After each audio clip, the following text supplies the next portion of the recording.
I've thought in those weird things that you think in your head of like, I don't know why this thought's coming to me. As much as I love it, the world could survive without film. I don't think the world could survive without music. Welcome to our sound. Welcome to our sound. Welcome to our sound. Yo, it is your boy dadbOdd, and welcome to our sound. Today's guest is not a musician, but music plays a big role in what he does. Welcome, Richard Barlow, actor, director, producer, writer, owner. All the things. But not except musician. All the things except musician. But you use your voice, so that's... I do. You're a musician. Thanks. Welcome to the barn. Thanks for having me. I want to tell Joey, Richard thought this was a painting. That's how... I thought this is for you guys that think this is not painted on. They're liars. No, it still looks cool. But yeah, I was ready for a painting, and it's... Well, it's good. That's a good thing, though, because it looks legit. We've ruined the illusion now, though. Wow. Now we've told people. No one's going to watch this episode. So, Richard, thanks for coming on. Thanks for having me. I wanted to talk to you about your passion, which is, it's the arts, but it's acting, it's drama, it's all that. But I also want to touch on how like music plays a part in that. For sure. But before we get to that, let's talk about how you started in drama, how you started in acting. I mean, it started young. I knew from a very, very young age that this was the route I was going. My mom always tells a story of when I was at my babysitter's, and she was almost like a daycare. She had a bunch of kids, and she asked all the kids when we were like 3 years old, what do you want to be when you grow up? And they were all saying the typical, like, I want to be a fireman, I want to be a policeman, all that stuff. And my answer was, I want to be a stand-up comedian. 3 years old. I cannot do stand-up comedy. But like already knowing that like I'm gonna be an entertainer when I was 3. I'll be on a stage. Yeah. And how come stand-up comedian? I don't know. I have no idea like what at that age. Yeah. How I even knew what a stand-up comedian was. Yeah, that's wild. But yeah, so I knew from that age and really never let off the gas of that pursuit. Like that was. From that day on, is that anything I was doing, it was for the arts, any school play. Even in grade, I want to say grade 5, we didn't have anything for the Christmas show, so I wrote a play. No shit. In grade 5 that I was like, our class can do this. It was obviously garbage. Wow, hey. Still cool, though. But yeah, so like, it's just, what triggered that in me at a young age? I don't know. I always think that it's like I like every other kid who was like, I want to be Spider-Man, I want to be Superman.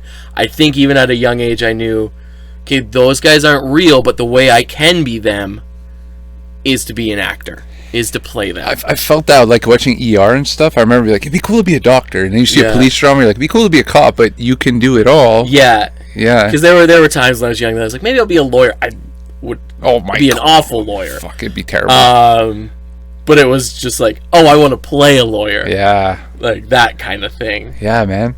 Were you doing plays, like, when did plays start? In 7, 8? Were you doing a school play, or did you do my like first community? like big starring role was grade 7. Okay. I was Tevier in Fiddler on the Roof. Okay.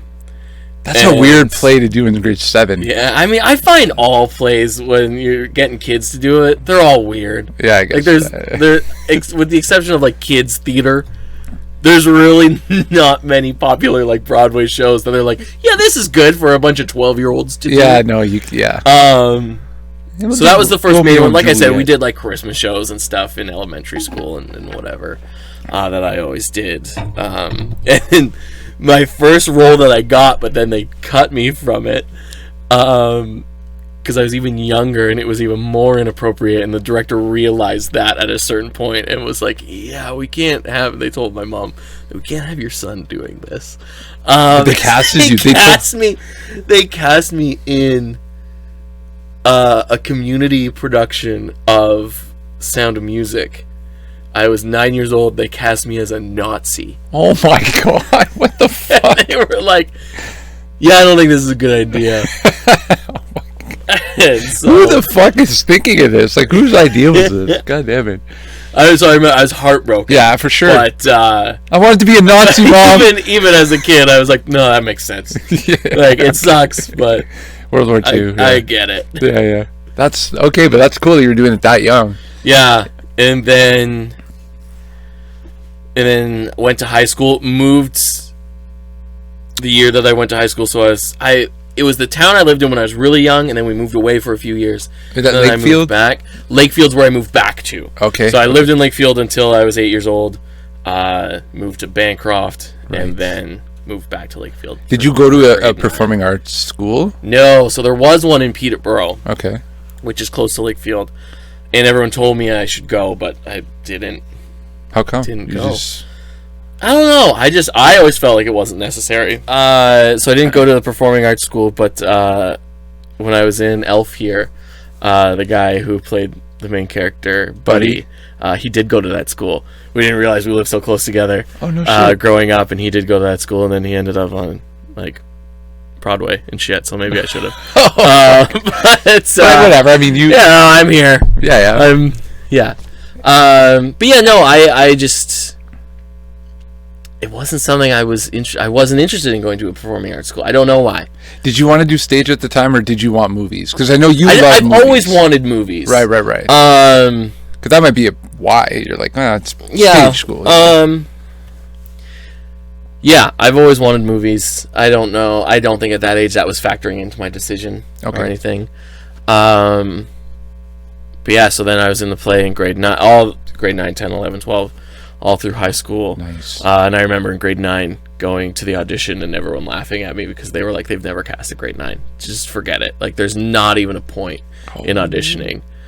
And that just made me be like, I'm going. fuck you. And I'm getting a part. Yeah.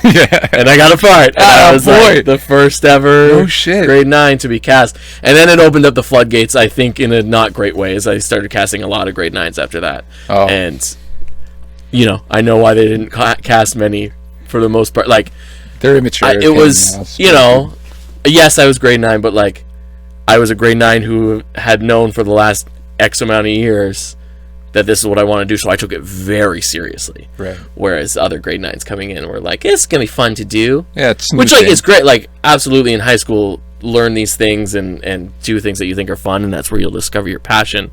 But there's definitely people that like didn't take it seriously. Well, it's like my girlfriend's doing it, so I'll try. Yeah, shit like that for sure. But that's cool. You did it every year, man. Yeah. What was your favorite play that you did in high school? In high school, I think the grade 9 one. Yeah. Is we did the Mousetrap, not the Mousetrap. I think it's just Mousetrap. It's an Agatha Christie. Okay. Murder mystery. Oh, well, that'd be cool. And I played a very out there character. Like, nice. I was the big presence kind of guy. Yeah. I can see that. Yeah. And yeah. In that I don't know if you watched the interview when I did with Janet. Yeah. Where I talked about the guy who forgot the lines and then left stage, and he had like 5 or 10 pages of dialogue that unveiled crucial points of the play, and he just walked off. Yeah. So everyone's so a couple of us on stage all looked at each other and were like, we're gonna have to improv the rest of this show. And it felt like forever. I think really it was probably 15 minutes improv'd all the information that the audience needed to know. It's wild. Your teacher must have been like, okay, yeah. Jeez. So I didn't need to audition for all the other years. No, you're in. That's wild though. So this kid was reamed out for sure. I don't know. I don't think. I'd be so furious. I think it was just kind of one of those things. I mean, he got a part in the play the next year. Was it nerves, maybe? I think so. But it was one of those things that he, you were in theater school with me. You learn things of like techniques of like breathe, get through it, take a moment if you need it, like draw it out, but like make it part of the show to try to figure out your line, talk around what you think you're supposed to be saying until you can figure it out. Like there's ways of being like, shit, I forgot my line, but we're gonna get back there. I'll just take off. His technique was him starting saying something, freezing, looking at us, and be like, sorry. And left, like he said sorry, and he left. Oh my god. Dude. Everyone fucking razzed that kid. Good times. Is he younger than you, or is he older? Yeah, I think he was older. Yeah, because I was the only grade 9. Oh, that was the grade 9 one? Yeah. That was the grade 9 fucking... Yeah. Oh my god, dude. So you're in grade 9 improvising with the rest. Jesus. Wow, Wild. man. But it's exhilarating. Oh, for sure. And now you love improvising. Yeah. I like doing it in moments like that. I don't like doing improv. No. Just if you're forced into it, you're like, okay, we're here. I did improv for a lot of years in Toronto, and like got paid for it. Yeah, like after I graduated from university. Okay, so let's get to that. Like let's bring everyone on a fucking journey. Forward a few years. So you're in university now. You decide to go to Laurentian. That's how we meet. Mm-hmm. And you worked on some stuff with me. Yeah. And then fill me in on when I was like I wanted to be an actor since I was young. Which school did you choose to go to? Laurentian. Like, not great at decision making. What happened there? Same idea. You're just like, Truthfully, yeah. If you want to get deep on this podcast, I want to get deep. I want to go deep. If you want to go deep, I was scared, and they didn't ask for an audition. They just accepted me. Oh, I see. Every other school needed an audition, and I panicked and bailed and took the school that accepted me. Yeah. Do you regret that? Yeah. I mean, I shouldn't say yeah so quick. I mean, lots of great things came from me being here. Right. You know, me being here, I met all my friends. Now I met my wife here. Lots of good things have come from me being here. And you've done quite a bit in the north. I think, if I didn't set those roots here and move back here, if I was still living in Toronto, I couldn't be doing what I'm doing because I would just be one of the millions. Yeah. Yeah. The north lets me stand out a little more, I think. Yeah, I agree with that for sure. Yeah. Yeah, you know what? Everything kind of, I won't say everything happens for a reason because that's not, you can't say that, but there's a silver lining, I guess, to everything. Or you find that what it is, And you're in a position now where you're kind of a big fish in a small pond, which, like you say, you wouldn't have had that in Toronto, so it worked out. I would have been. But you went to Toronto. Small fish swallowed up whole. By the pond. But you went to Toronto after. Yeah, I was living in Toronto for a little bit, and improv was actually where I was making most of my money, other than I was an actor, so I was also a server at a restaurant, so that's where I was actually making most of my money. Right, but you made money doing improv? Yeah, I was in multiple shows where they paid me to be an improver. But you didn't like that? I didn't get the same rush from it. Pure anxiety. Yeah. Show. Yeah. Because you don't have a script to fall back on, and I'm already someone that battles self-doubt in everything I do. So if I don't have something I hit the lines, I stuck to the text. So there's always too much of did I do okay? Was it funny? Was it? That's the big thing with improv too. It's like you don't want to force to be I got to be funny. Yeah. But you don't want to. I can't try to be funny. Yeah. Yeah. But it's it's good practice. It's good. Improv's the most crucial training you can have as an actor. Yeah. So I mean, I got lots of it. I just didn't like it. Didn't love it as that's what I'm doing. If it's something that I have to fall back on occasionally, great. Love that. Yeah. But and it's also in the shows that I was doing, they were either Whose Line type shows where we were doing improv type games. Yeah. Or long form where we do have a script, we have points that we need to hit, and we have characters that we're doing. But even in that, people who come to an improv show, they're looking for pure comedy. So I kind of knew in doing it, I'm never gonna get those deep character arcs or emotional thing. This is gonna be for the laughs every night, which is great. But as an actor, I was I want more. Right. You need to feel fulfilled for sure. So okay, you're doing improv. Are you auditioning for movies at this point? Is that a fulfill? Yes. Yeah. A little bit. I didn't have an agent at this time, so I was auditioning for what I could get my hands on. When I was living in Toronto was when Letterkenny was first starting, so I auditioned for that. Nice. Didn't get it. That one I was bitter about. They got me to audition for one of the skids, and I was like, guys, I could be a hick, Yeah, don't look like a I skid. can be at that time, especially when I was in Toronto, because I was in really good shape. I was like, I could be a hockey player. Did you play hockey? You played I played hockey for 16 years. Okay, Yeah. well, yeah, okay. So I was like, I could. Those two groups of people. If you get me to audition for that, I might stand a chance. Right, but a skid? I'm not a skid. No. So it's kind of one of those things. I'm like, I'm going to do the audition, but Yeah. I know it's not happening. So yeah, I had the odd audition, but it was mostly theater, and it was me not knowing what I was doing in Toronto, like kind of attempting to get an agent, Right. but not really. Was this before or after Encore? This was after Encore. Okay. Yeah. Sorry, go ahead. Yeah. Which, I mean, I guess we could dial back and You talk want- about Encore. Yeah. I mean, it was... So out of university, you leave university, you get your degree in theater, fine arts, whatever it is. Oh no! Well, I mean... fucking sciences. I was there. Yeah. I finished school. But you I stopped going. you finish school, but you have this knowledge, which is really the most important thing. And you've been able to take what you've learned and implement it in Shakespeare. You were doing Shakespeare plays during Laurentian. You were doing the stuff with me. And then you decide to start a theater company. Yeah, I mean, I don't know how much I had to do with the decision to start a theater company. That was really Nick and Cal's kind of child. Really? It came out of, they wanted to do this play, the first play that we did, Down Dangerous Passes Road. Okay. A script they both, I guess they worked on it in class, so they knew it and they really liked it. And it was a 3-hander. And they had been like, let's put on this show. Like this, we love this show. Let's put it on. We need a third. And the way they tell it is that they were both just like, well, it has to be Richard. Oh, sweet. You were kind of a king. Let's not lie. When you got to the ranch and everyone was like, who is this guy? And what the fuck is he? How is he so good? Like, people were really looking at you, and that's why I scooped you up right away. Yeah. Like, I want this guy in my fucking movie. I want him in both my movies. This fucking guy. So I could see why they would want you as the third. Yeah, and I think at that point, too, like, we had known each other a little bit. Like, this was, I think, year 3 for me. So not only was there that of, like, you know, people were impressed with what I could do, but it was also kind of, even though at that point, you know, it's not high school or elementary school, so everyone is taking it seriously, there's, like, a few people that are, like, really taking it seriously. Right.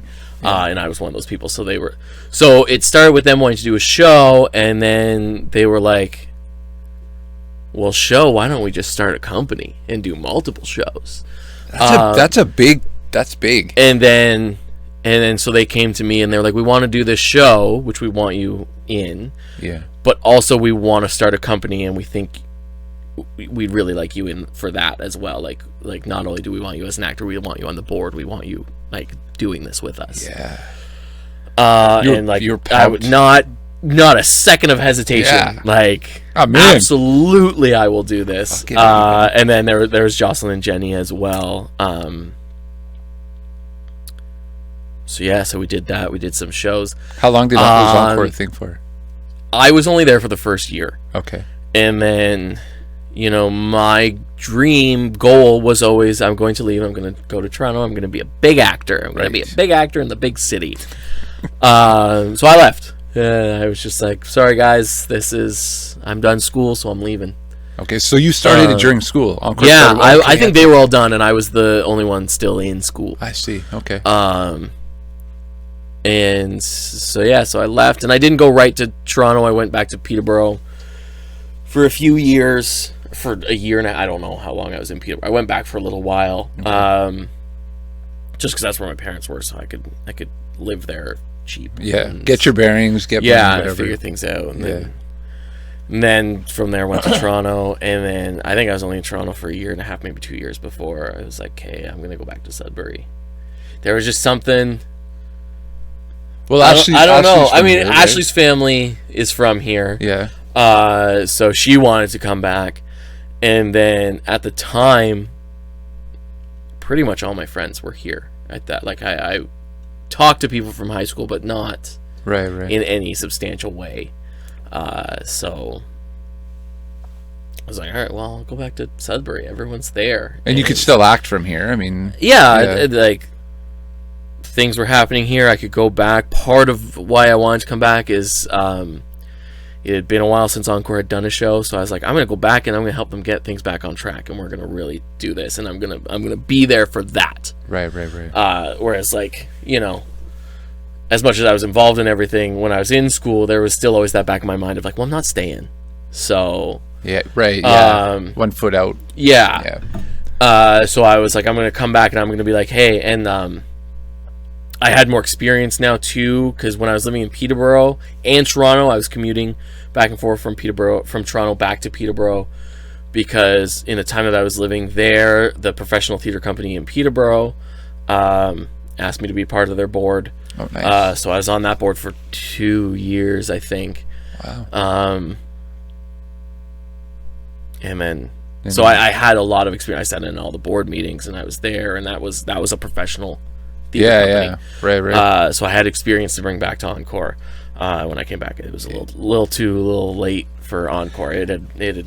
Was it done when you got back? It was done. Yeah. You want to get into that? What happened? I don't. That's not my story to tell. Let's go down that whole road. I wasn't here for that, so that's not. No. We won't go down that road. But there's so much there. That's a podcast all on its own. Yeah. But okay, so you're back here. And then are you getting work as an actor? What's going on? Like, not really. No. You started Trailer Park, I guess. I started Trailer Park. Well, there were a few years where I had I think in the move back here, you know, my intention was to get back with Encore. They were gone. And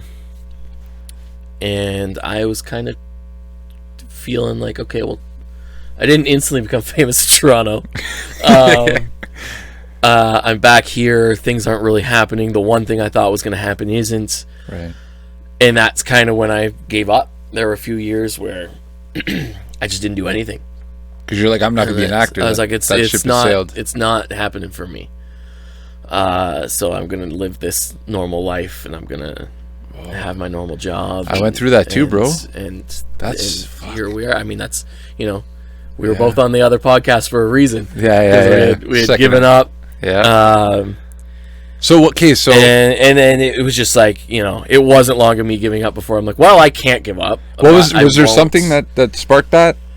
That said, no, I can't give up. Was there something? I mean, it was always there. Like, even when I gave up, there was still, I couldn't go a day without having some sort of idea of something I wanted to do or anything like that. So it was still always there.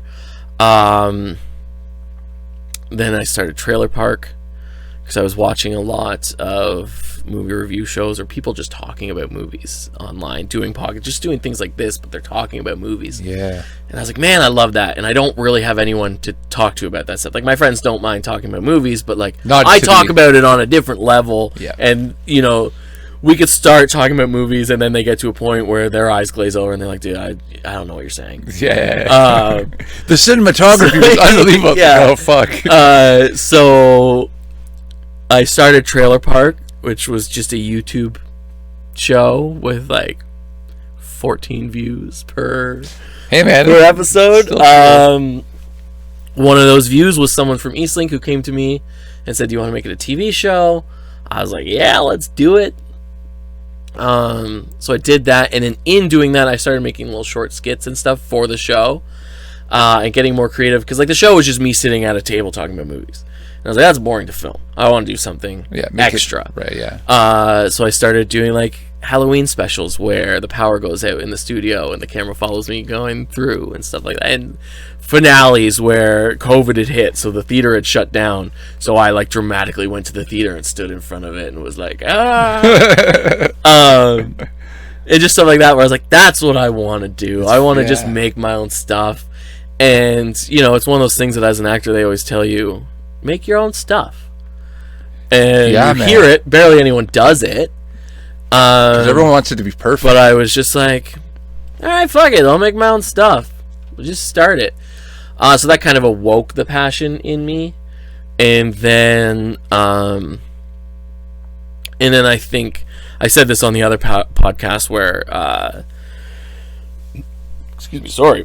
once Ashley got pregnant, I knew I was going to have whether, I don't know if I made this decision when I knew I was going to have a son or just have a baby, but it was one of those things where I'm like, I know as a father the most important lesson I want to teach my kid is to never give up on your dreams, and I can't say that if I did. 100%. So 100. That's sweet. So I was like, all right, I'm gonna go for it. For better or for worse, I'm gonna attempt something. And then it was kind of a pivot of like, okay, I'll make my own stuff to put myself in it. And then it was like, oh, I like making things. Yeah, it's fun. And now I'm at a point of like, oh, I don't even necessarily want to put myself in it. I just want to make the stuff. Yeah. I want to be behind. I want to be directing and producing and writing. And absolutely, there's still a few projects where I'm like, that rolls for me. Yeah, for sure. But yeah. Yeah, dude. And okay, well, like what you've been able to accomplish in the last little bit is pretty fucking awesome. But let's get to it. What was your first script that you wrote, that you shot? Was it The Job? The Job. The one with this guy over here. Okay. It was you and me. Yeah. The only characters in it. Yeah. Because we had still been talking and I don't remember what triggered us like getting back in touch again. Yeah, because I left and then we hadn't talked for a while. Yeah. Maybe it was Trailer Park. Could have been. Maybe I was like, hey, or someone reached out. But yeah, so I invited you to do your thing at my backyard bash, and you came and you did the trivia, and then from there we're just like, okay, well, let's fucking keep doing shit. Yeah. Okay. So I knew I was like, hey, you're someone I can trust to. If I say let's do this thing, and give you a part in it, you're gonna show up. Yeah. Which you'd be surprised. Sometimes people don't fucking show up. I mean, a lot of the time, people don't show up. Do you think that might be like nerves? Of the Could be. person, or I mean, like what do you think? Why do you think people would not show up if they're trying to pursue something? Maybe it is. There's a few reasons. I think there's the nerves. I think I'm gonna fail, so I'm just gonna let myself fail that. Because I mean, that's the reason I came to Laurentian was because I was scared to go to those other auditions. And that's why I asked, because you've done you guys have done that kind of stuff. Yeah. So there's definitely some people where I'm sure there's an element of that. There's some people who just, outside of acting, just living my life. There's just a lot of flaky people out there. Yeah. But some people, they're self-sabotaging. Yeah. Some people are doubting themselves. They're like, I can't fucking do this. Who do I think I am? But if you commit, you should be there. Yeah, and that's the thing, is like you got to have that work ethic. I've also found since doing this, there's a lot of people who want the end product and don't want to put in the work. It's work. Yeah. It's long fucking days, man. Long days. Especially when we were in the suit there. Like, the days are long. And it's a lot of not having glory before you can get that glory. It's dirty, There's some you gotta slog through the shit. But I like that. That's the process. That's how you get to where you... I think theater kind of prepared me for that. Along with, I've worked since I was a kid. I was never a starving artist type where it's like it's acting and I'm not doing anything. I've always had a job. Right. I've always had to put in those long hours of I need to go to my job and then I need to audition and I need to figure these things out and I'm gonna have 18-hour days because I just need to fit everything in. Yeah. So that's always been my life. Right. So there's just that work ethic there, which I think just a lot of people don't have. They don't want to. They're like, oh, I'm tired. This is hard. Forget it. Oh my god. Call me when the awards start running in. Where's rolling my Oscar? in. It's not what you expect. You're like, whoa, I sat there for 6 hours to do something for 2 hours. Well, I mean, in film, it's a lot of wait. Hurry up and wait. Yeah. Okay, so you did The Job. What did you graduate to after The Job?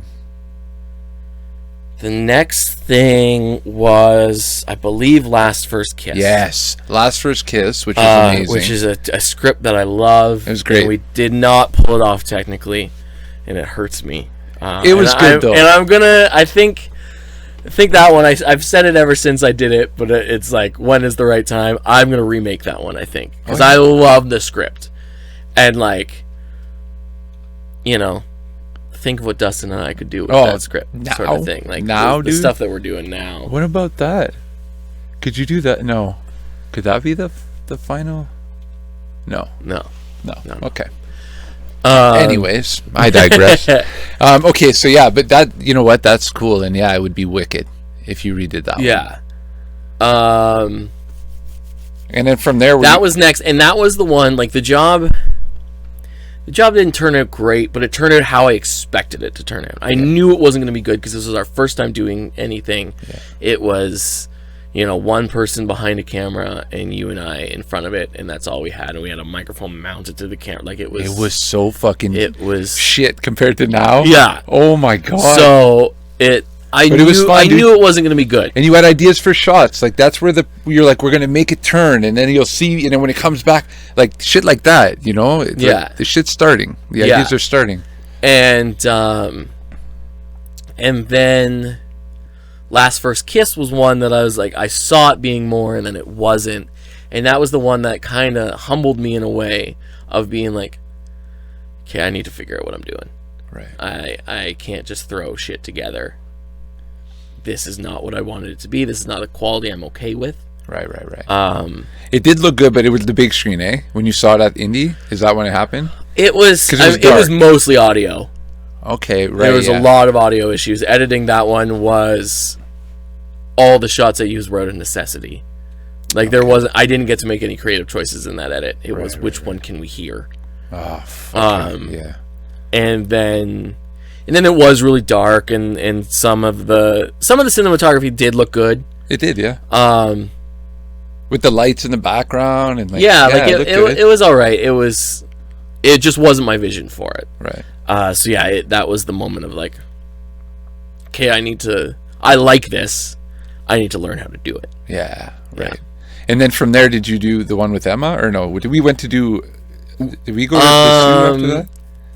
The job is what got us all the stuff in the Sioux. Oh, is it? Yeah. Oh, no shit. And that's another thing of like, that's crazy. Like when I have stories or want to tell people like, just fucking do something. Is this piece of shit movie that we made with one camera, with a microphone mounted on top of that camera. I don't think we ever had any lighting setups. No. I think we maybe put one softbox in the corner of the room or something like that. That got us this garbage film. Yeah, got us starring roles in a feature film. Yep, 3 weeks on the fucking job, man. Yeah, that's crazy. Because I didn't realize they saw us acting together, and they were like, "Those are the guys." They knew their script in mind. They knew they were going to be making it, and they saw that film, and they were like, "That's them. Those are the guys." That's awesome, dude. Yeah, I didn't realize that. So there you go. That's a good story to tell. Like it didn't take much. Yeah, that was fun. It was a good time. That was a very good time. That was a fun script. That was a fun crew. Yeah, there was a lot of like fun moments. Was that your first? That was your first feature that you had to start. First starring role. Yeah, okay. Only starring role in feature. I haven't gone back to starring in a feature. I'd been in features. I've had like a couple day shoots sort of thing. Right. But yeah, that was. Sorry, I was thinking of the future. That was. Yeah. Those roles. The manifesting. Yeah, my bad. But okay. And what did you feel? How did you feel about that shoot? Like, did you being the number one on the call shoot? I didn't know how to feel about it, and I still don't really know. Really? Like your performance, or just the whole thing? The whole thing. It's a lot of pressure, especially that film. Like it was fast. That was mostly me. In the scenes where there was no you, there was just me. Are you in every scene? Except for the scene where you go to the store. Right. Yeah. Other than that, I'm in every single scene. I mean, you had 2 weeks on that film. I had 2 weeks and a few days. Yeah. Yeah. I had 3.5 weeks because there were so many scenes of just me. Yeah. Just me with a computer. And I'm like, this needs to carry the film. Me alone needs to do it. That is fucking pressure, eh? Holy shit. And it was my first foray into non-theater acting of that caliber. And it's wildly different to be like, today we're going to shoot the end of day one, we're going to shoot the last day of the script. Yeah. Day two, we're going to shoot middle of the script. And then and it's kind of like, you got to track your character's journey. And on this day, where am I mentally? And I thought I put in the work. I don't think I did enough. All right. At the end, that's what you took away from it. I was like, I really need to. That was an eye opener of, I got to map my journey and really know in each moment what's happening. Yeah. Yeah, because there were some moments where we had to like, and one day we in the same day I think we shot the our fight scene, where not where we physically fight, we kind of physically fight, but where we're actually like we're mad at each other. I ended up with a pretty good bruise from our fight. So and then did we do the supper scene that same day? Like shit, like those are two big scenes that we had done. Big scenes where one we're at each other's throats and the other's one where we're connecting the most. Yeah. It's stuff like that. That's yeah, man. That's the thing, and I felt the I mean, same. think of how it would have been if we didn't know each other. If we hadn't already been acting together for years, that would have been better because we didn't know each other. So we're like meeting like the characters are meeting. I think there's a lot of chemistry moments that happen in that. Yeah, especially as we're friends. Yeah, it would have been harder to do that. Yeah. There was some fun times when we were like chugging the pop and shit. That was good times on the ground. And when I got to see it, those are the moments that like stand out to me. Of like, you can tell we're actually having a good time. Yeah, sort of thing. The party scene was fun too, when we all had everyone in the house.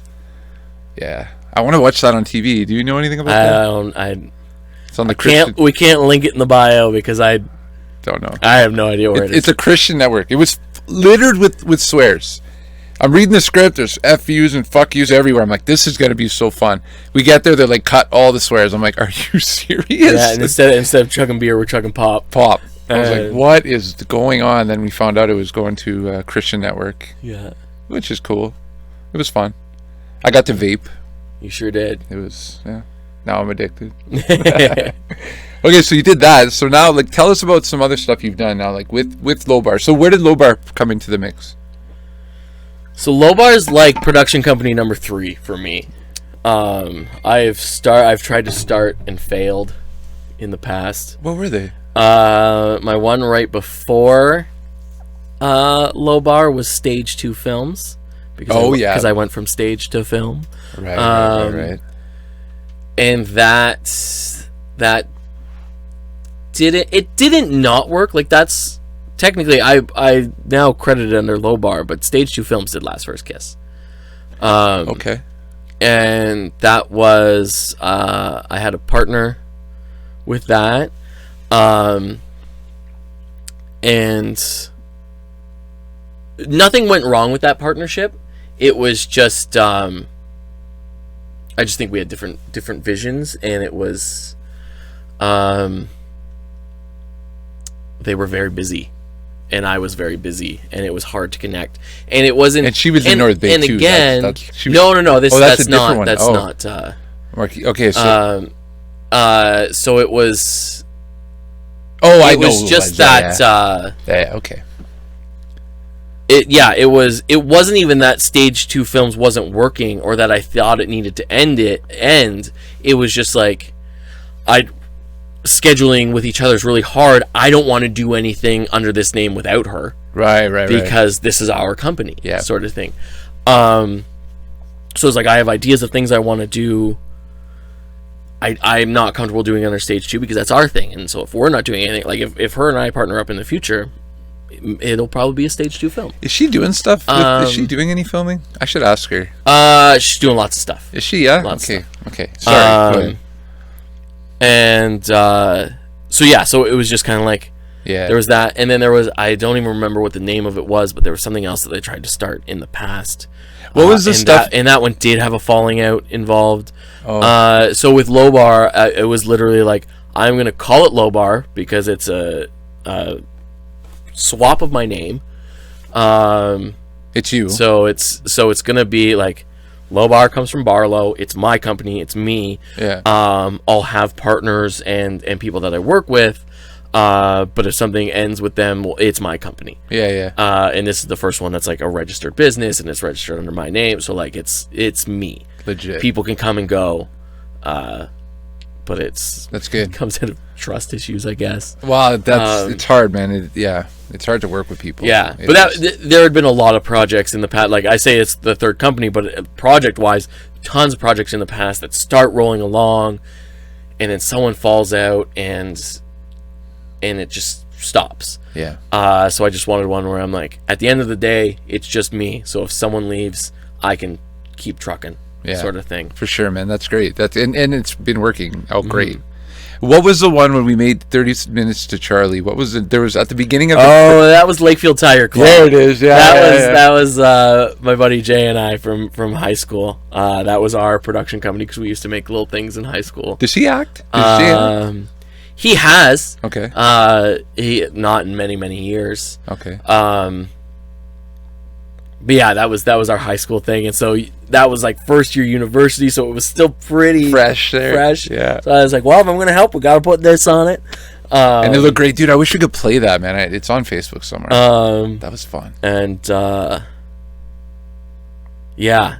Anyway, but yeah, then Low Bar was like I realize not necessarily that I'm taking this more seriously than other people, but I realize that I have my vision of how I want things to go. So I'm just gonna do it myself. Yeah, and you don't have to answer to anybody. Yeah, I'm gonna do my own company. Like I said, I'll partner with people. I'll work with people. But then at the end of the day, the decisions for Low Bar are my decisions. Oh, I get it. Low Bar. I'm like, Richard Barlow. I was like, how's that a switch of his name? I was like, I don't get it. No, I get it. I thought, and there's so many people that have that moment of like, oh, I thought it was very obvious. I like it. I find it's clever and it's kind of self-deprecating in a way. And this is the thing. When I was first making it, like I was like, what can I do with my name? And so I just switched it as Low Bar, and I was like, that's kind of fun. And then I thought, I was like, and either I'm not gonna do great. I'm gonna keep making movies like Last First Kiss that just aren't quite there. So I'm setting the bar low. I'm like, or I'm gonna start making really good things, and it's kind of an ironic name. Yeah, and that's what's happening. Yeah, I mean, yeah. Man, it took me a minute. I'm like, there's no fucking Richard. What are you talking about? Man, sorry. Wow. No, but that's good, and I think the name works. I love it. I think it's a really clever name, and it's going really well, man. Like, okay, so let's talk. You've started Low Bar now. Yeah. What is the first step you took as Low Bar? Actually, we should get into music at some point too. I was gonna say, remember when we said we were gonna talk about music? We'll get to it. What was the first thing I did as Low Bar? It hasn't been very long. So it hasn't. We talked about it before this. That like, it's only been a year and a half. Year and a half. Live in Adam. Live in Adam still wasn't Low Bar. Low Bar wasn't a thing when we started Live in Adam. Okay. It finished when Low Bar was starting up. So it's another one that like we put the Low Bar name on, but like wasn't. That's another thing that I'm like, by making it my name, anything I did, I can retroactively say it was Low Bar. Yeah, absolutely. So that was kind of, I guess, the first one. That was my first thing. Is like, I'm just a producer on it. Yeah, that's right. Yeah, I had no creative input. I was not the writer. I was not the director. I was not an actor. I was the businessman. And you knew this because you worked on Letterkenny. This is where you kind of figured out how to do this. There were things. I was working in a production office on not just Letterkenny, but like multiple. You were in the lake. I was yeah. I was doing that for a few years, and definitely there will be people who are like, this fucking guy did it for a couple years and then thinks he can just go off and do it on his own. I'm figuring it out as I go. I like absolutely am not like, I did this so I'm qualified. I did this so I saw a few things and like was able to learn. Right. But I'm definitely, you learn best by doing, and so I was just like, you want me to produce something? Let's do it. I'll figure it out. That's the best way to go. Learn as you fall, man. Open the parachute as you're falling. And there's a lot of things too, like when we talk about my experience on bigger things, there's a lot of things I'm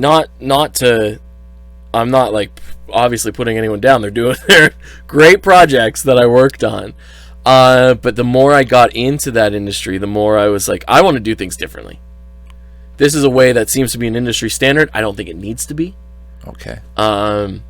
So I'm going to start working on my own things, and as we grow and hopefully get big budgets for things, I'm gonna put my ideas on how things should go. And, do you want to share some of those now? And kind of prove to people wrong that say like, well, this is the way it's working, so this is the way it's got to be. Yeah. What are some things you want to talk about that, or? Yeah. I mean, I'm not a groundbreaker. There's other companies and things doing it, and more that I'm learning recently are coming out that they're doing it that way. So it's kind of like they were a few years ahead of me, but like, okay, now I want to start taking it and bringing it up here, sort of thing. Right. there are things like one of the biggest things for me, and Dustin and I have talked about it, and there's always been that fear in my mind of like, can we do it? But I don't know. I'm going to try. You're talking about pornography, making pornography? Yeah, is I think other companies are doing it. Yeah, Let's get in on it. Low bar. Is shooting full projects, and we don't need to have longer than a 10-hour day. Yeah, that's interesting. Like, yeah, so many projects, mainstream productions, they're doing minimum 12-hour days. But mostly in the 14, 16, 18 hour, like wild days. Yeah. I don't think we need to do that. And and just the other day I saw an interview with the director of photography for The Bear. Okay. 8-hour days. No shit. One of the arguably the best shot shows out there right now. Genius cinematography. Genius, all the creative things around it. They have 8 to 10 hour days, and they had I think a 28-day shooting schedule, and they finished on day 26. So because they're cutting their days, it's more productive in those 8 hours. You're not burning out. You're not. And that's the thing, is like, I don't want people to burn out. I want, people who come and work on my shows, I want them to go home and have a life, and I don't want this to be your only thing. Like, you have lives, you have families, and that's another thing, is like, so many people in film, it's hard to have a family life. Go have that life. Don't make work everything. I'm so driven and so passionate about what I do. Yeah. I don't want it to be everything I do. Right. You need that away time. Like, and especially someone else who's coming to work on my project, like, it's my project. I'll put in the 14-hour day if I need to. Right. But like, you're just coming to work for me. Leave after 8 or 10. Yeah. That's cool, man. And more people will be interested because of that. So, and we haven't what's our longest day we've done? Like, we had 6 hours? I had Glimpse of the Grim. The couple days were pretty long. We were also shooting 2 episodes in a day. Mm-hmm. But even those days, I don't know that we went over 12. I don't think we ever went over 12. I don't think so. I think 8 was 8 or 9, maybe. Yeah. The day we were where Camille was in the bed and we were trying to get that shot. Yeah. That was a long day. But I mean, we just shot an entire TV show, and all those days were like 6 to 8 hours. Yeah. It was great. It like, didn't feel long. We're just you plan it out. Yeah. And the way that The Bear did things is the way that Dustin and I are starting to do things now.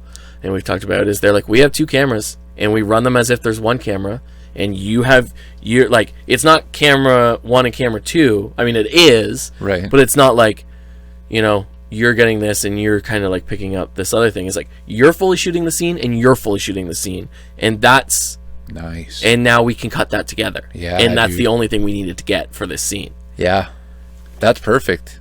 I'm glad that, and now you guys are so set up. It's fucking identical. Everything's gonna look great, and it's gonna be great. I'm so excited for that.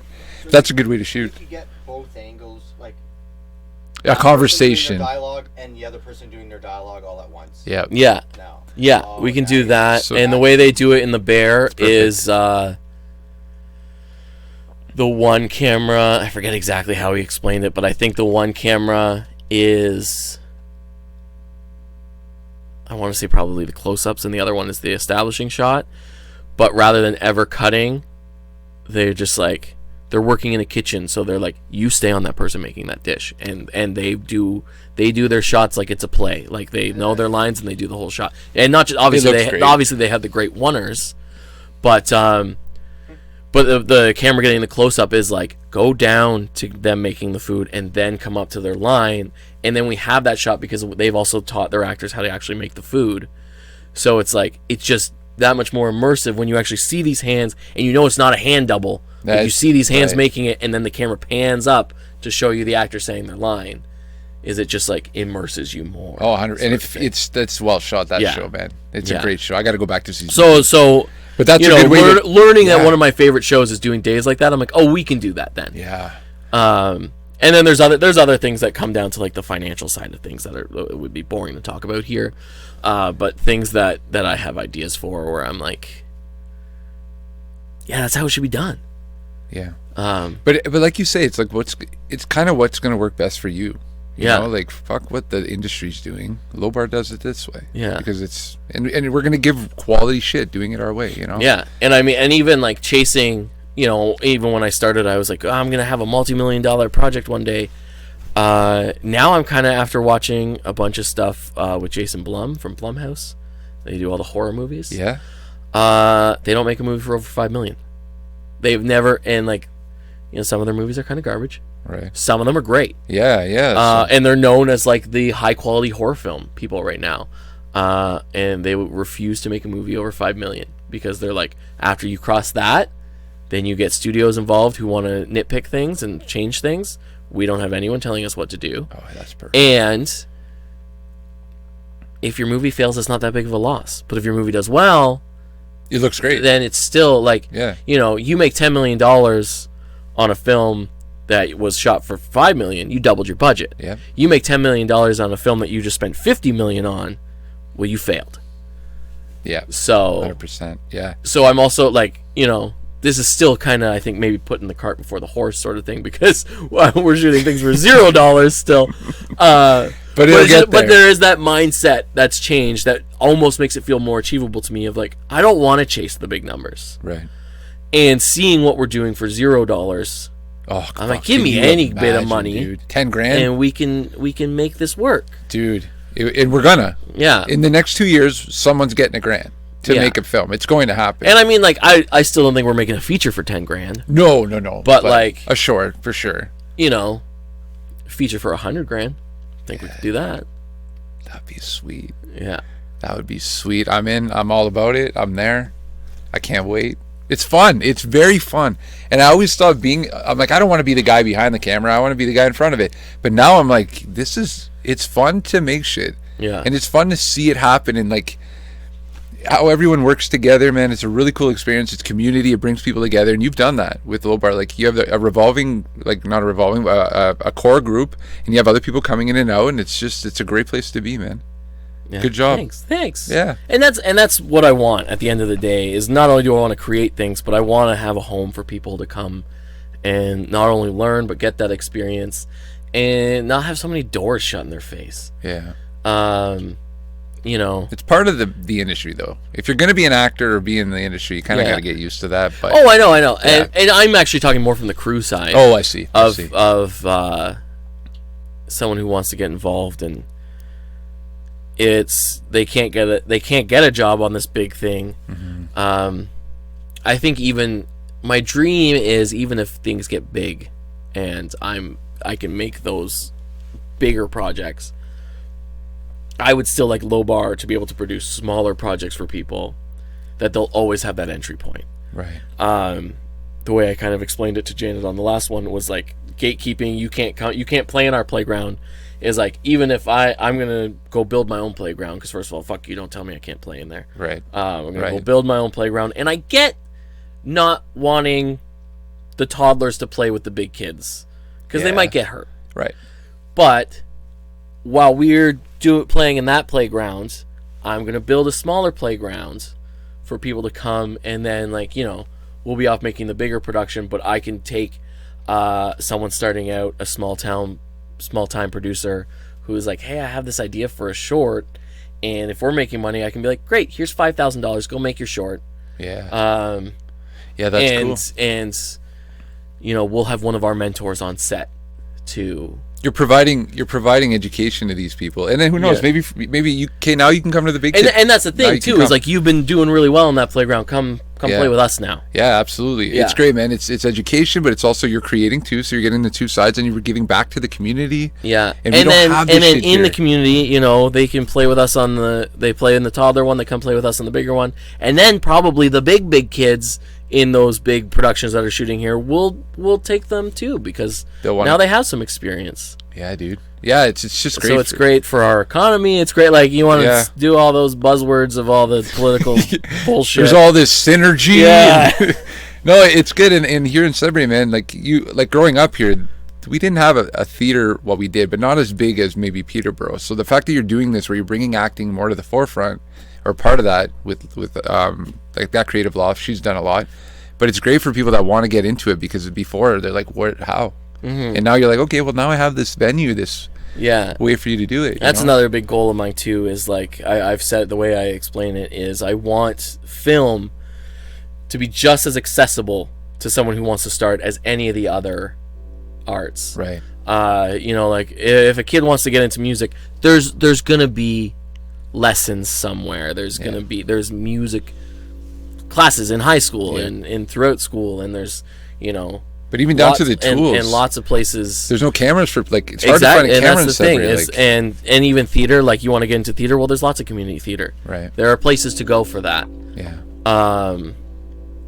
There's but to shoot a movie, there's community theater for people to join. There's drama classes in high school, which does kind of get you ready for film and stuff as well. But yeah, to get into film, it's like, where do I go? And that's why I think it took me so long to start and to make my own stuff, is because no idea how I was supposed to do that. Right. So to be able to give people a kind of home for that, where they can come learn, and even if they want to go to film school afterwards, cool, but they don't have to make that investment before trying it out. To know, like, maybe I don't like this or whatever. Yeah. Like, you don't want to spend X amount of dollars to go to film school and be like, oh, this is not for me. Yeah. If you could have had a couple days on a set for a short, you'd know, and be like, I didn't love that. Yeah, but it's cool because you got some young people coming through, and they're great, they're talented, they're good kids, and you're seeing it. It's starting to happen, man. It's awesome. Yeah. Keep it up, man. Thanks. I'll be there. I like it. Music. Yeah, okay, so music's important in films. Music is important in film, but I want to know how you utilize, because we talked about how, and I saw this in action, but music, you do sing. You've done musical theater. Yeah. I've heard you sing. You're good. You can sing. Thanks. So how do you utilize music outside of, like, singing in a play? Do you utilize music in any other ways to help you prepare, or what? Everything. Music.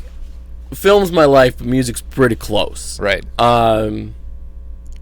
You know, I've thought in those weird things that you think in your head of, like, I don't know why this thought's coming to me.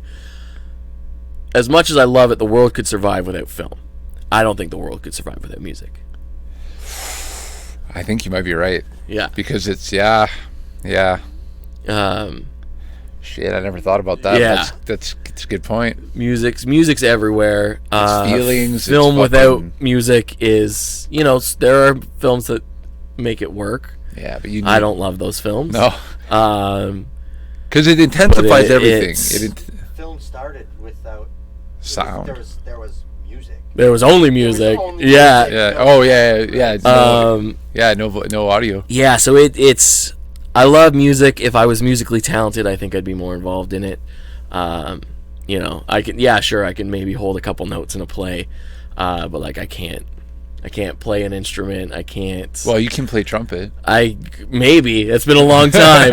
I was in the band. I was in the jazz band. I was doing my solos. I haven't played trumpet in many a moon. How long did you play? Like grade 7 to grade 12? I don't even think I got started in grade. No, it would have been grade 7. Grade 7 to grade 12. Yeah. Yeah. And then grade 12, it was grade 11 and 12 was like first trumpet. Oh, no shit. In the band, in both the band and the jazz band. And you played trumpet longer than I played drums. Oh, yeah? That's wild, man. And I dabbled in guitar. You know, high school I released a little album. No way. It's garbage. Absolute shit. Well, I gotta fucking hear Me this. just plucking on the guitar and attempting to sing. Does your mom have it? Incredibly cheesy songs that I wrote. Oh, dude, your mom have this somewhere? I have it. I want to hear this. I gotta hear this. Anyway. But yeah, so I've always loved music and I've tried to do it. I'm not great, but it's like music is one of the things that almost comes first for me when working on film. Like if I write, I have a playlist for that script that I'm working on. Oh, wow, nice. And character sometimes too. Every character I play has always had their own playlist that I go to. And there are times if I have writer's block or like I don't know what to write, I'll just listen to music and it will inspire something. Nice. A story will come from what I'm listening to. Wow.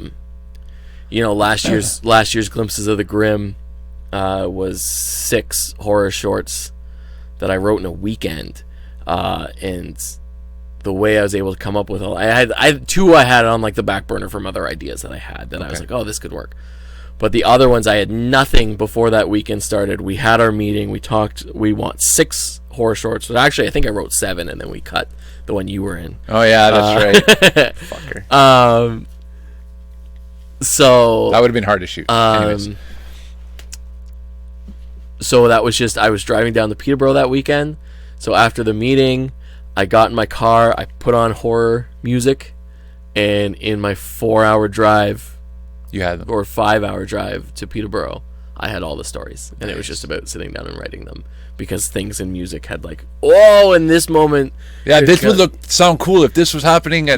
So you're hearing it and seeing. yeah, That's kind of, yeah. I know what you mean by that. Like, you're hearing the music, and then you're like, ooh, seeing these visuals with this music would be fucking sweet. and then from that grows like, Yeah. and this is, you know, this moment with this song would look cool, and this is the thing that gets to that moment, and this is the thing that moment leads to, and then another song comes on that triggers another idea. I'm like, oh, and this is how that then progresses to that. Yeah, dude. And so like my mind, like it's like the scene in A Beautiful Mind when he's like calculating things and stuff like that. Like when I'm listening to music, I'm like, this This will need to be there. Yeah. yeah. So what inspired the Birthday Girl? Because I think that was the strongest one, in my opinion. It's the award winner. It is. That one actually was inspired a lot. You know, you picked the one that like didn't really come from music to Oh no at shit. this point. Shit. Some music did kind of like make me shape it out. Yeah. But the idea, the main thing was I wanted something that looks really happy and bright and cheerful, but there's a dark thing behind it. Yeah. And that was actually kind of inspired by this TikToker that was popping up for a while on my feed on TikTok. Okay. And basically it was like a children's show, but like occasionally it would just be like, it was, I don't do justice there, but it was just like, it would glitch out and she'd have like a demon face. Holy fuck. What? And it was really unsettling. Yeah. And I was like, I want something like that. Yeah. And it kind of, it was cool, man. I think you achieved it. Yeah, you did great. Okay, so Bay of Blood is the film festival that you won.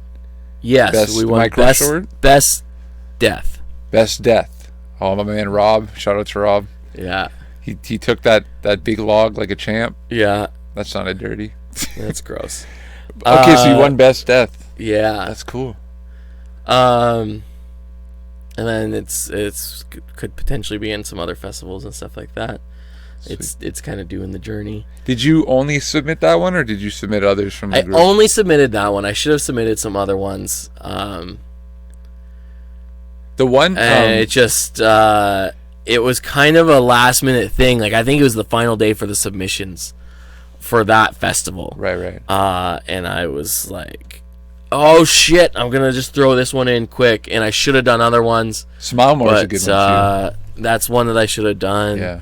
Babysitter's gotten a lot of love. Yeah, I like Babysitter too. Yeah, it's but that's the one I submitted, and it did all right. Yeah, so sweet. So yeah. Sure. And then we're currently working on season 2 right now. Yeah, I was gonna ask about that, but I'm like, are we gonna get into that? Yeah. But I don't know when this episode's gonna release. We're in development of season 2 right now. And you have some ideas? With some ideas, we have. I think all of the ideas for the episodes locked in. Now we're finalizing scripts. Nice. And then this season we're trying to go bigger. You know, that's the way a season 2's got to go. I think. Love it, man. And because season 1 kind of started as just as an experiment. Like it was never. That's the first thing we did It was together. never meant to be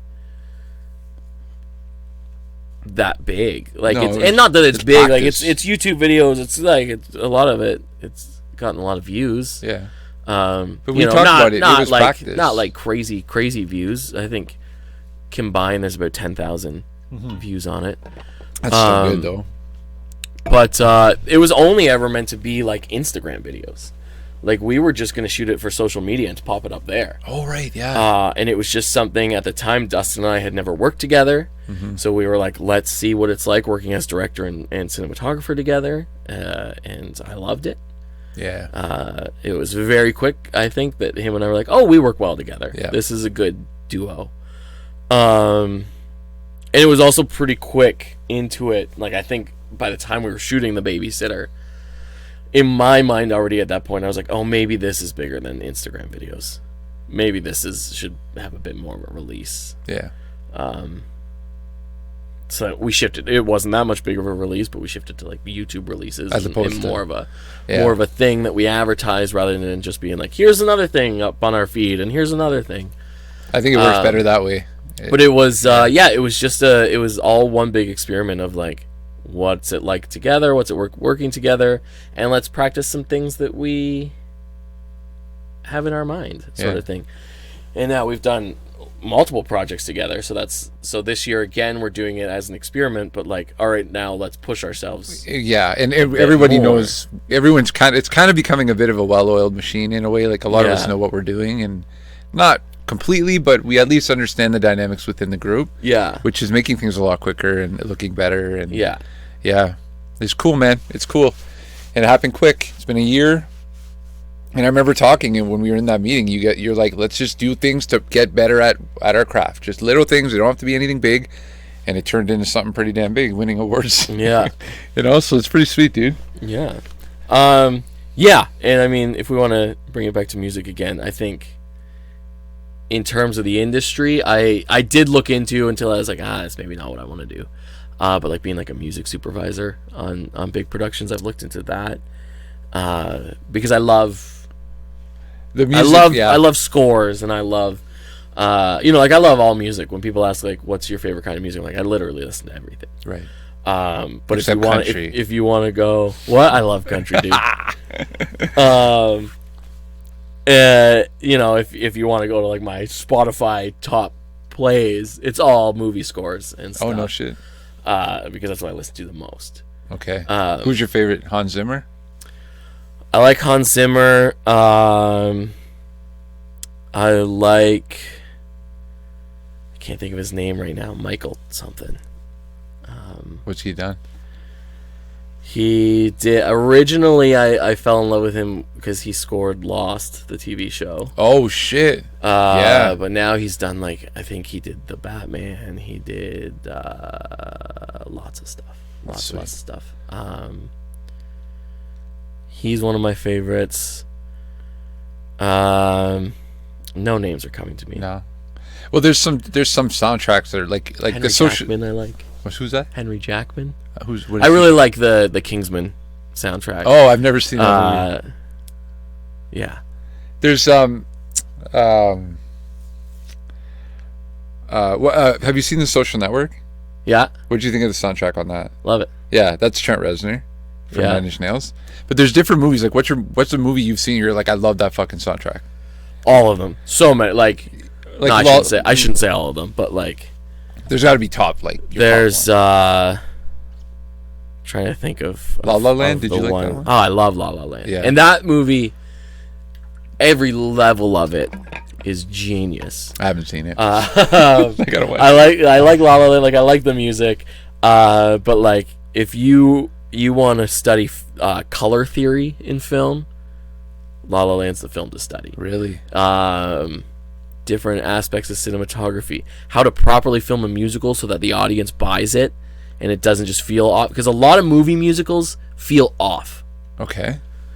La La Land knew how to do it, that like, yep, this is the world we're in and it makes sense and I accept it. Okay. And even like, because I'll say, even as someone who likes musicals, there are some movie musicals you'll watch and be like, this doesn't, you're trying to make stage musicals and real film world come together and it's not working. Right. La La Land knows how to do it. And yeah, I heard it won an Academy Award. Yes. Yeah.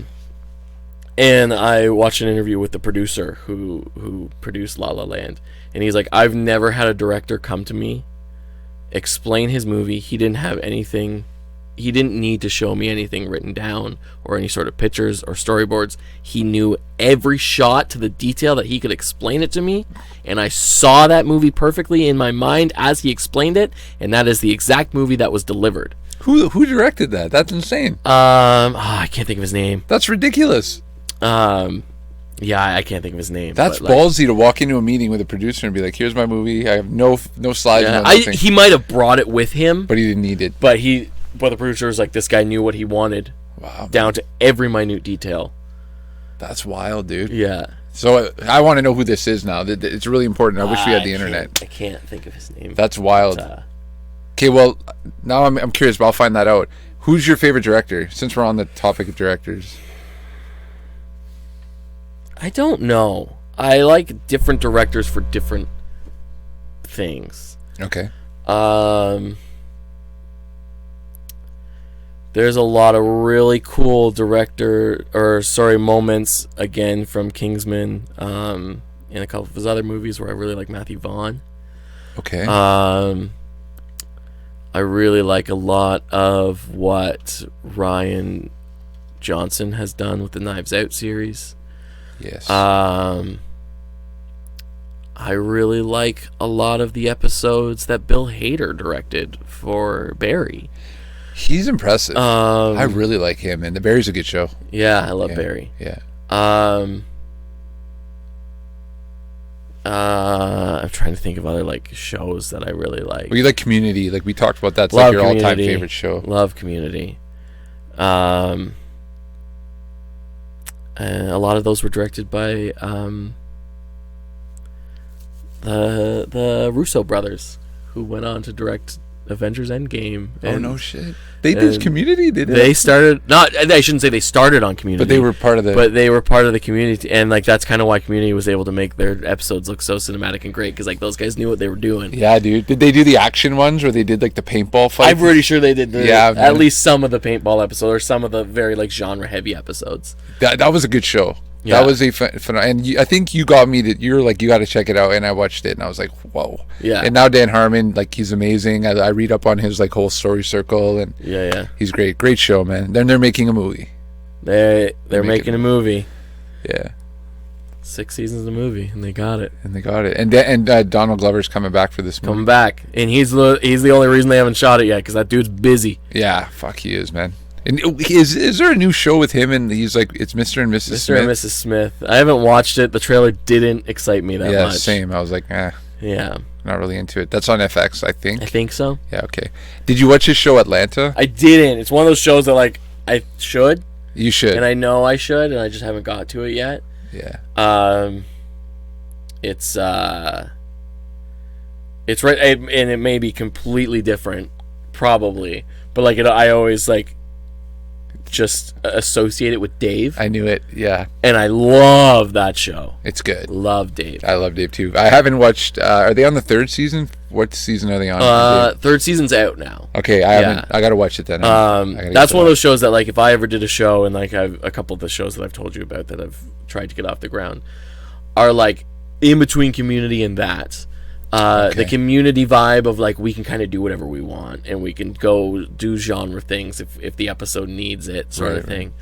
But then the Dave aspect of it, of like this is a comedy that can fucking kill you sometimes. When he leaves that wedding and he's in the car, bro. Holy fuck! Like, I was like, that episode messed me up a little bit. Like it sat with me for days of me being like, I'm not okay right now. Yeah, I don't want that hurt. And the song at oh my god, yeah, that was really okay. Yeah, the dramedy. Yeah, okay. And I mean, again, talking about some of my favorite shows, The Bear right now. The Bear's amazing. I gotta get back. I watched the first season, loved it. That one shot episode is. So, I think I was telling you this the other day, but like there are some episodes in season 2 that I think are my favorite episodes of TV ever. Yeah, I gotta watch this shit. That's wild. Yeah. Okay. Yeah, and he does a great job. That whole cast does a great job. Yeah. Okay, yeah, let's not get into The Bear because that's a whole. I don't want to settle on something and start going back and forth too much. Yeah. But yeah, watch Atlanta. It's not like Dave. It's its own thing. I didn't think it would be, but I still just like associate it with it. Yeah, because same kind of idea. Yeah. But there's some weird shit that you'd be like, oh, interesting. Yeah. Anyway, TV, movies, music, All the things. all the things. I want to talk about shows more now. What else is going on? What do you got? What are you working on? Like, you sent me scripts. So I've read much. scripts from you. Like this, the Grounds is one that I'm really excited for. Yeah, I want to be a part of that. That's gonna I'd be really fun. like to do that next year. I think I was telling you, that's one that I think there's the potential to be like, we're just gonna produce it ourselves. We're just gonna do it. It's not a big show. No, we just need nice weather need nice weather and one good location. Yeah. I'm battling right now. I have lots of scripts and lots of projects on the go and everything, and so like the next few months are booked up. Like there's a project happening up until the end of the year, like Sweet. almost every couple projects a month almost. Music videos. And then then it's next year of like, it's time to go bigger. What does that mean? Does that mean something like The Grounds and do like a web series? Yeah. Does that mean a feature? Do you have a feature written? I have one very close to being written. Okay. I'm in like the third act finale of it, but it's also one that I'm like, I don't think we could just do that one. Like, that one needs a bit of something. Yeah. Okay. So outlines for features, I got plenty. Right. If there was ever one that's like, okay, we can do this, we have the right location for it, then I can hammer down and get Bang a it first out. draft out and work on that if I know it's something that we're going to develop, sort of thing. And then I have some other ideas that kind of don't fit in either of those categories, and I'm like, is that the path is going many ways, and I'm kind of like, which one do I want to take now? Right. I feel like a feature, you can put it in film festivals. A web series, it's a different, like, how do you promote that? Where does it live? It's kind of a web series is the way I would look at it, because yes, you could get a lot of views and start monetizing it and stuff like that. The way I would look at it would just be another calling card of like, let's just make it and let's do it, and then it's there, and maybe something will come of it. If not, then cool, we made this thing that people might like. The Grounds people will like. I love that. You got to work on that next. Yeah, It's I so just good. I don't know. I know what's next for the next few months. Right. But then it's like, we've gone up a level, gone up a level, gone up a level. I think it's getting to the point of like, okay, the next level's big. Yeah. What is it? Right. It's got to be, and you're like, I want to make the right move. Yeah. I want to make sure. Yeah. And you have some, like, Hero List was on, like, is that, because that, to me, you were saying that was the next one. So, That's been the next one for the last year. Yeah. It's all about getting money for it. That's one that, like, You need the I don't think we're shooting it for zero. Yeah. So the I think we can shoot it for cheaper than what I budgeted it at. Right. But I want something. I'm going to be trying, then this next season of Glimpses, I want a bit of money for, so I'm going to start trying the crowdfunding world. Nice. See Patreon, what can get. No, I'm going to try Seed and Spark. Okay. For that one. Because we did it for zero last year, I'm like, man, if we had a budget of $1,500, sure, let's do it. You could do really cool stuff. Yeah, just stuff like that, and then kind of just get it, since I don't need a big budget for that one, get a taste of what crowdfunding is like. Yeah. And then go from there to maybe get enough for Hero Lists. Nice. And people are gonna like it. They'll be like, "Yeah, we'll invest in you." Yeah, your next one. That's the thing, is finding investors. I've been, there's always. I didn't go to film school. I didn't learn how to be a producer or anything like that. So there's a lot of reading and self-teachings. I've been doing a lot of it on filmmaking and stuff like that. But now there's also, like, I'm doing a lot on, like, getting money. Right. Selling if we make a feature, how does that feature make us money? Yeah. Stuff like that. Distribution plans. And that's such a huge part, but you don't think about it. You're just like, it's fun to make shit. Yeah. You know? It's the thing that not a lot of artists are good at. Right. And just kind of in the same way of, like, okay, if I'm going to be an actor who's going to make his own shit, I want that shit to be good, so I'm going to learn how to make films. Right. Now, okay, if I'm going to make films, those films need to get out there, I'm going to learn how to get it out the there. business side of it. Yeah, that's good though. Yeah. So you're just learning. You're in the learning phase right now. Is there a 5-year plan? Is there a thing you're like, that's my ultimate goal, or is it just so I'm getting? There's yes and no. There's not like a very specific 5-year goal. I used to do that a lot. Okay. And then I always found it kind of leads to disappointment if you're not there in 5 years. Right. Whereas, like, you know, even if we look back, if you look at one of my dry erase boards at home, which is still not erased, of what I wanted 2023 to be. Okay. If you looked at that board, it's so disappointing because almost none of it happened. If you actually look at what 2023 was for Low Bar, it's fantastic. Yeah. So, like, I'm careful with my planning of, like, I do make plans and I have places where I want to be, but the specifics of it, I'm now very careful Right. with. When you're so, like, 5-year goal, I want to be able to be making money and be doing this full time. Yeah. What that means, I'm fine with anything. Right. How am I? I however, I get want there. to not have another job because I'm making money making films or TV or whatever that is. Right. Okay, well that's a good plan. It's kind of loose and Now, and again, it's like making that 5-year plan. Even the next year plan is again like feature a show. I don't know, but I want to have a big project. Right. Something big. Yeah, which I mean, Next Northern Star was the biggest to date. Yeah, and that's a door opener too, dude. That's the other thing. These things are opening doors to all kinds of different avenues. You have film festivals. You got Eastlink. You've got all these different areas. It's good moves, man. Yeah, they're good moves. And the Next Northern knocking Star, on a bunch of doors to see who answers. Anybody? Yeah, please. So and trying to do it strategically, because there's a difference between like just blindly throwing darts. Yeah. And having a bit of strategy to it. And this has a strategy. Next Northern Star, this is perfect. It fits in with what you're trying to build. It's great. Mm-hmm. Like, has this been your favorite? How do you feel about this compared to, because it's reality television. Next Northern Star, it's a whole different beast, and I don't know. It's still so fresh. Yeah. That I'm like, we were finding our footing. That last episode we just shot, which I mean, like, I don't know when this is going to come out, so I don't want to say too much about the show. Right.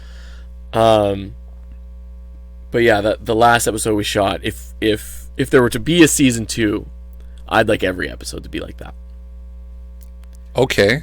Yeah. Oh, I didn't. Just in the way that we did it, like not necessarily that challenge or that space. Yeah. Okay. Or anything, but like having the two. The way we were able to split the crew, and I could focus on me and the actors and stuff like that. That was awesome. The rest of the season, I don't know how it's going to turn out when it's done and how it's going to look. I was enjoying it, but it wasn't the feeling that I expected to get from it. Okay. Whereas that last episode was like, this is what I wanted this show to be. Right. And it felt a little bit more like reality television. Yeah. Yeah. So I think, you know, I don't know if there'll be a season 2. I'm open for a season 2 if people like it. But I would try to plan it that it's a bit more of that. Yeah, that's cool. And that's the thing, you learn with everything you do. Every time we get together, we're learning shit. Yeah. To film something, it's awesome. And I think too, like, I've considered there's ideas. I shouldn't get too into it. There's ideas for a season 2. For challenges and stuff? Not for challenges, for just an overall direction of the show. Okay. That if it were to happen, I'd probably go that route. Oh, now I'm intrigued. We talk about this after. Yeah, I don't want to say too much too soon, sort of thing. So what was your favorite thing to work on? If you had to pick one thing that you've worked on, like that was a weird feeling you said. Like in terms of projects, yeah. Or like, are we still talking Next Northern Star, or just like overall? Overall, you're on set and you're like, this was the best experience. Could be anything, short little day thing or 3-week thing. I think Glimpses. Really? Yeah. Wow. Out of everything?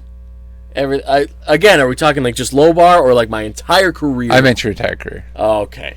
But Glimpses so far was the best. Glimpses is I think still up there. Really? Yeah. I mean, there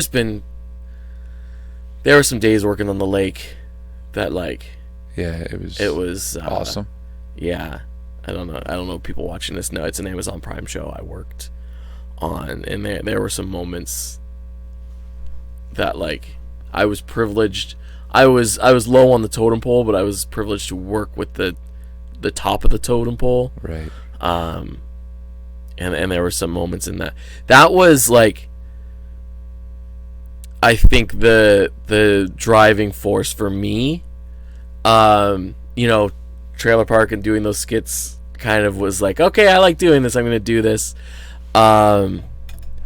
Working on the lake and seeing how kind of the top like Amazon Prime show that's got a big budget and big stars and stuff, how it operates and how things go was like confirmation, me being there, of like, yes, this is what I want to do.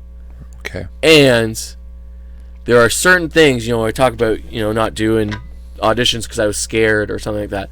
There are certain things that, as big as that was and as crazy as that was, I saw everything going on there and was like, I can do this. Oh, wow. You felt that I want confidence. This. Nice. I'm like, this could, put me in.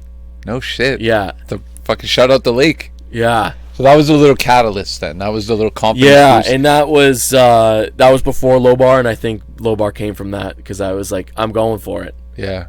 I'm starting a production company, and I'm gonna do my own things. And again, like that's like I said, I like to keep things low budget, and I don't think I'd ever say no to money, but like that was a very high budget show. Yeah. So I think it's not something that I will ever get the chance to work on,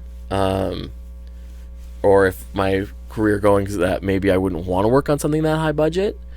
But I want to do that, and that was sweet. it. That's sweet, dude. And what, like, it was just a cool vibe. It was just seeing everything, how it all worked. You were just like, this is. Yeah, I think it was because like when I worked on other things, I worked in the production office and was very much in like the producer business side of things, and that's kind of was my world for many years, working on things. Working on the lake, I was in the creative side of it. I was working with the top tier of that show, but on like the showrunner. I was working with the showrunner. That's sweet. And I was the showrunner's assistant, and so I got to be there with him for all for everything. Oh, bro, that's awesome. And so I was like, I want this. Yeah. That's cool, dude. Yeah. That's really cool. And I mean, it was stressful. I don't want to say like it when I say like I'm sitting there thinking like I could do this. It's not like I'm thinking like, oh, this looks easy. No. It was stressful, and it was like, and there were high tensions, and there was a lot going on. Right. But it was that kind of stress that I was like, I want this stress. Yeah, I can manage this. Yeah. This is the right kind of stress. Yeah, for this me. is the kind of stress that I want, right, that I can deal with, and that like is that like pressure of like powers me sort of thing, versus knocking me down like some other kind of stress and pressure can do. Yeah, but this is it's got an outlet. Sorry, I'm knocking shit. But this pressure is like, we're gonna make a good fucking show. Like we're working together to make a show. Like I can see how that'd be fun for you. Yeah. That's sweet, dude. That's really sweet. And the fact that you got to work with the showrunner is super cool. Like just watching him and how he kind of does it. And you're like, and I mean, I also think like he was amazing. Like he's such a great guy, and the whole writers team. Like I love them. I was very sad I couldn't go back for season 2 because it was when Armchair was shooting. Oh right, yeah. I was so upset that I couldn't go back and do that, but I was also like, I'm not turning down a starring role. No. Because the whole team was just like absolutely incredible, and like encouraged me as well. Like, not just like showing me how it was done and inspired me, Right. but then would talk to me about projects that I have going on and what I want to do and encourage me to do it, and like That's cool. like have moments with executive producers and writers of just sitting there Shooting and the them shit. and shooting the shit and them telling me to go for it, and you know, sitting with comedy writers and bouncing back and forth, and I'm making them laugh, and I'm like, that there's no better feeling Yeah, than dude. making comedy writer laugh. big comedy writers laugh. Yeah, dude. Um, That's sweet. yeah. That's cool, man. Are you thinking at some point I want to work with him? That's one guy. I'd gladly work with any of them. Yeah, And, yeah. like, come on board if you want me. Like, if you'll have me. Yeah, if you'll be a part of it with me. You know, if I ever had a show that was greenlit and they were like, get your writers team together, they'd be the first people I'd reach out to. Really? Yeah. I gotta watch The Lake. I haven't seen. Like, I don't know the comedy in it, Yeah. but from what I can see from the trailer, it looks like it's a pretty funny show. Yeah. So I'll have to check that one out. But that's super cool, dude, that you got to do that. And then you left that and you're like, now I'm doing it on my own. Fuck Yeah. it. And again, like, very, very quickly, like, there's definitely people out there being like, fuck this guy. Like, he gets a couple seasons of some shows under his belt, and then he's like, fuck you, I'm doing it on my own. But, like, yeah. Why not? I got inspired, and I was Yeah. like, I'm going to do it. Fuck yeah. Yeah. Life's too short to be like, well, maybe I shouldn't. That's imposter syndrome. It's like, oh, who am I? Yeah, But that's no. what I mean, imposter syndrome is an everyday thing. Every day, bro. Yeah, I hear you, man.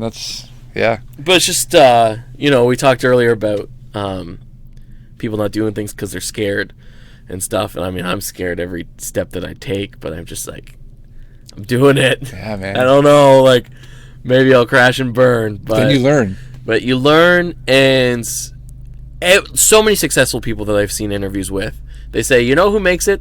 The people who just keep doing They it. don't stop. They're stubborn. Exactly. Yeah, man. Yeah. And that's good, man, because there's so many people that we know. Like, we know people. I know people we went to school with that were so talented, and they don't act anymore. Yeah. And I'm just like, what? Why? It's just like, you have it. Fucking, yeah. Anyways, keep going, man. Yeah. That's what I say. Keep going. Right. Don't plan on stopping. No, it's get rich or die trying. That's how I see it. You know, if moving up stops and I'm at this level forever, sure. It's fun. I'm happy. Yeah, okay. We're making things. And we're making things that, like, I like showing people. You know, when I made Last First Kiss, I hid it a little bit. I put it in festivals because people told me to put it in festivals. I probably wouldn't have. Right. But now we make things and I'm like, yo, check this out. Yeah, I'm you gotta happy see with what we're this. doing, I'm proud of this. Good, man. So yeah. so if we stay here, sure. That's fine. But like you said, if we keep going, we Something will will get. happen. You have Like- to. Like the learning is exponential. We're getting better with every day that we get together. It gets Yeah. better and tighter. It's awesome, and people are taking on different roles too, and it's cool, man. Yeah. When are we shooting the next? I guess you got to write it. That's the only. There's yeah, like I said, like there's multiple things going. You know, we're June now, and from now until like October,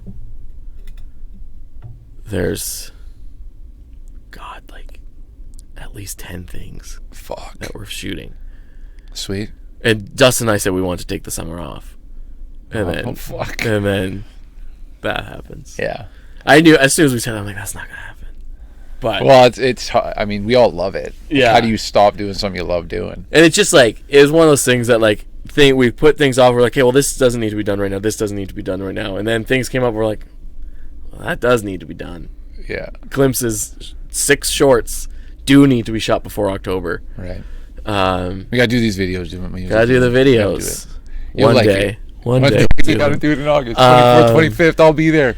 There's have the a location. project I'm working on with Emma that was supposed to shoot in July that we had to push. So now that's got to be September. Damn. What's that one? Just a new short. I don't think I can say too much about it. Okay. I haven't seen Minutemen. Minutemen. I gotta watch that. I haven't seen that. We cannot see your face at all, bro. Me? Yeah. Am I out this whole thing? Oh, you're there. There you are. Now I don't see your face. Anyways. Yeah. This Okay, is a so- shit episode. This whole thing I've been like. No. Joey would have, if it was really bad, we would have caught it. But yeah, okay, so busy, lots of shit going on. Yeah.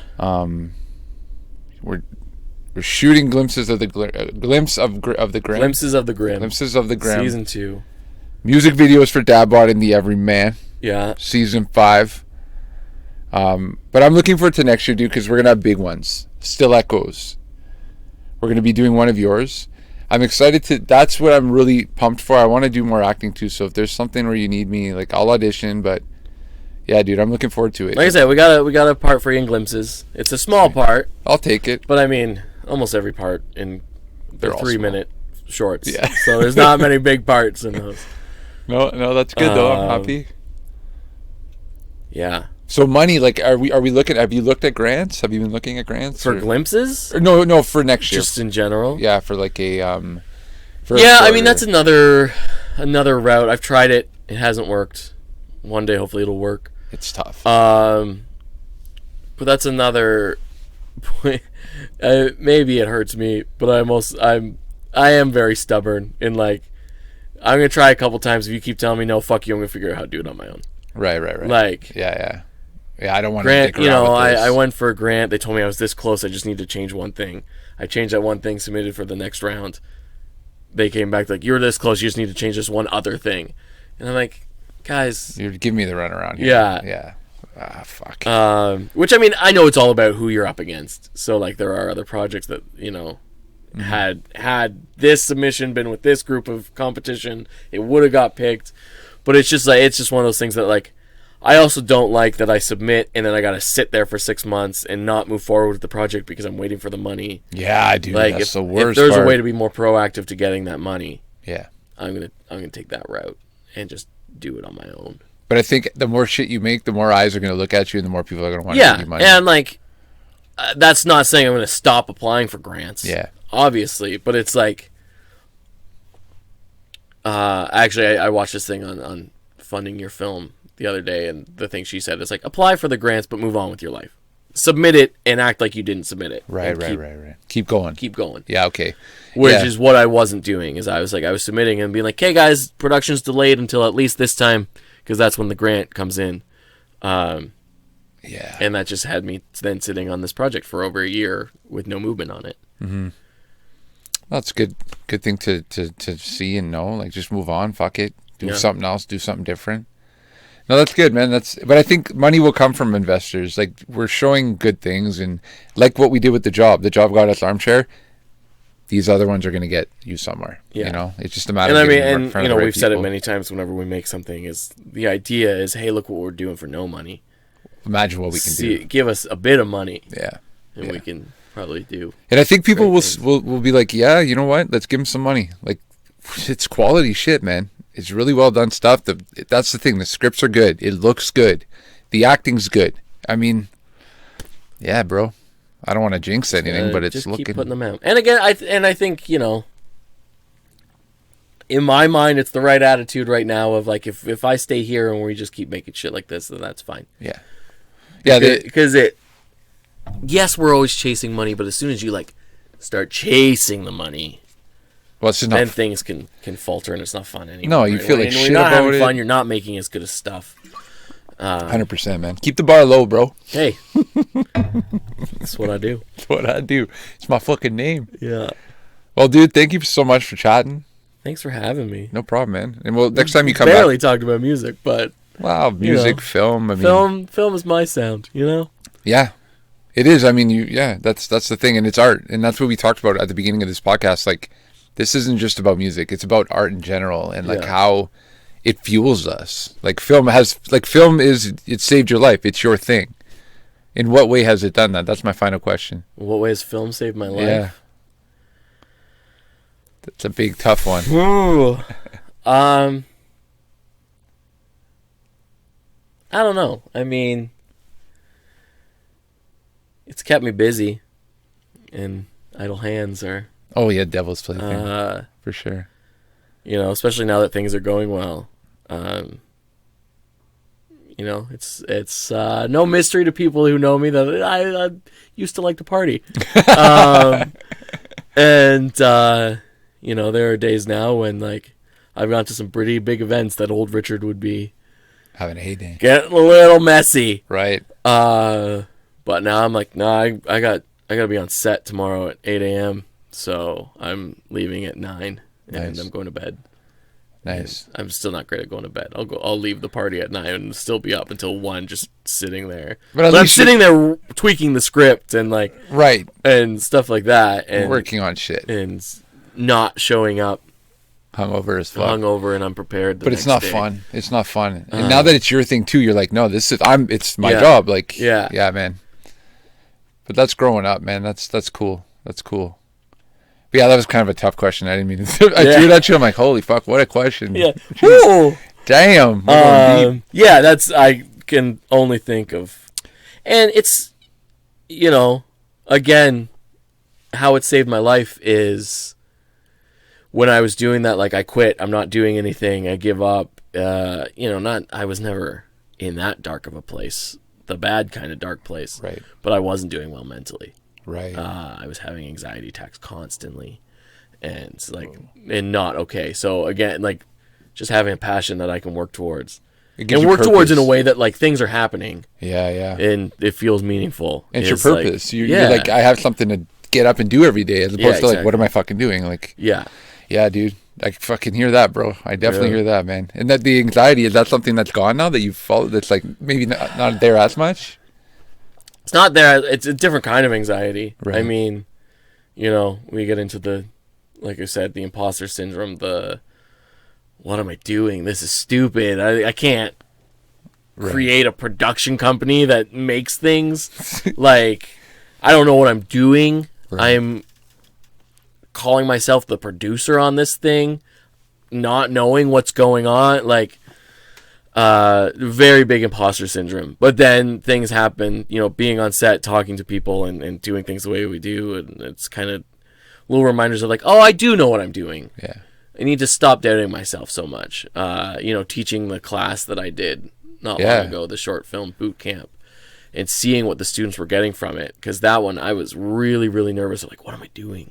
Why am I teaching a class on this? I don't know what I'm doing. And then teaching it and seeing what they were getting from it and being like, oh, I do know. Yeah, dude. Yeah, man. And dude, you don't understand how much we needed this in town. Like, you're bringing something that as a kid, I would have jumped all over it, man. It's really cool. Congrats on that, I gotta say. And like, shout out to everyone that did Richard's course. I met everybody, and they were a bunch of cool people. And hopefully we can work with them again soon. Are you doing more with them?